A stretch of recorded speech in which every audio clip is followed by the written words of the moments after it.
12वें अध्याय में भक्तों के लक्षण का वर्णन है। तुल्य निंदा स्तुतिर्मौनी संतुष्टो एन केनचित् अनिकेता स्थिरमति भक्तिमान में प्रियो नरः।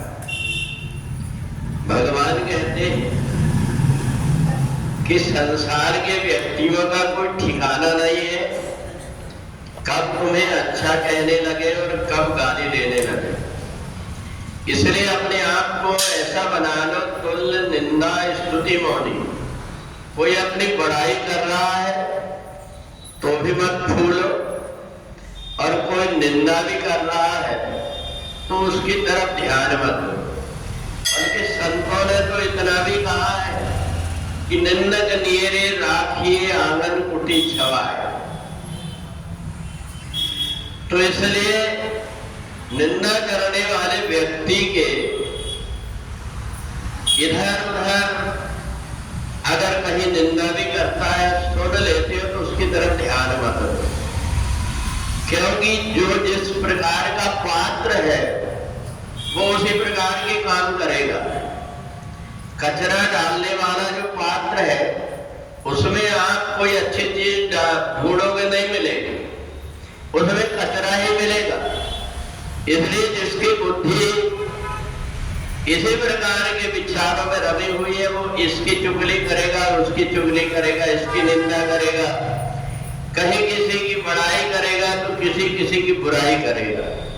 तो इसलिए ना तो निंदा करने वाले की तरफ ध्यान दो और ना ही अपनी बड़ी बड़ाई करने वाले की। तो इसलिए बड़ाई करने वाला व्यक्ति भी कब पलट जाए कोई ठिकाना नहीं रहता। इसलिए अनिकेता स्थिरमति, जहां कहीं हम रह रहे हैं वहां भी हमारी आसक्ति ना हो। अनिकेता स्थिर बुद्धि, हमारी बुद्धि स्थिर हो जाए। संसार की वस्तु आज जो है कल वैसी नहीं रहेगी, बदलते रहेगी। इसलिए अपने को जो परिस्थिति आ रही है उसी परिस्थिति में अपने आप को ढाल करके अपने से परमात्मा की भक्ति न छूटे। और परमात्मा की भक्ति हम कहीं भी कर सकते हैं। परमात्मा को अगर हम सोचे एक स्थान पर रहता है, ऐसा नहीं है। हरिव्यापक सर्वत्र समान, हमारे अंदर प्रेम भर होना चाहिए। हमारे अंदर अगर प्रेम है तो परमात्मा हमें कहीं भी मिल जाएगा।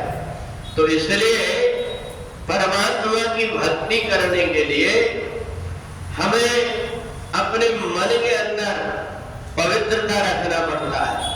और इसलिए 12वां अध्याय भक्ति योग का ही है। इस भक्ति योग में परमात्मा कब प्रसन्न होते हैं, कैसे प्रसन्न होते हैं। भक्ति तो बहुत से व्यक्ति करते हैं, बहुत से व्यक्ति पूजा पाठ में कई प्रकार से बहुत सारी सामग्री लेकर के आते, पर एक के पास कुछ नहीं रहता। तो भगवान कहते हैं मेरे को वस्तु नहीं बल्कि भाव प्रिय। भाव बिना बाजार में वस्तु मिले न मोल, तो भाव बिना फिर कैसे मिले तुलसी नंद किशोर। तो इसलिए जब तक हमारे अंदर भाव ना हो तब तक परमात्मा नहीं मिलते। तो ये भाव हमारा बनता है भक्ति के द्वारा। हमारा जब मन पवित्र हो जाता है, जब हमारी वाणी पवित्र हो जाती है तो परमात्मा को ढूंढना नहीं पड़ता। तुलसी मन निर्मल भयो जैसे गंगा नीर, पीछे पीछे हरि फिरे कहत कबीर कबीर। केवल हमें अपने मन को पवित्र करना है। आसपास ऐसा वातावरण बना लो कि हमारे व्यवहार से किसी को कष्ट न, किसी को दुख न हो। अगर हमें परमात्मा से मिलना है तो परमात्मा को मिलने के लिए यहाँ जो भी है उनकी आत्मा ना दुखे, क्योंकि हर किसी के अंदर वही परमात्मा ही जीव के रूप में विराजमान है। तो इसलिए ऐसे जिसकी धारणा होती है उसको परमात्मा की भक्ति सहज में ही प्राप्त हो जाती है। बोले वृंदावन बिहारी लाल की, लक्ष्मी नारायण।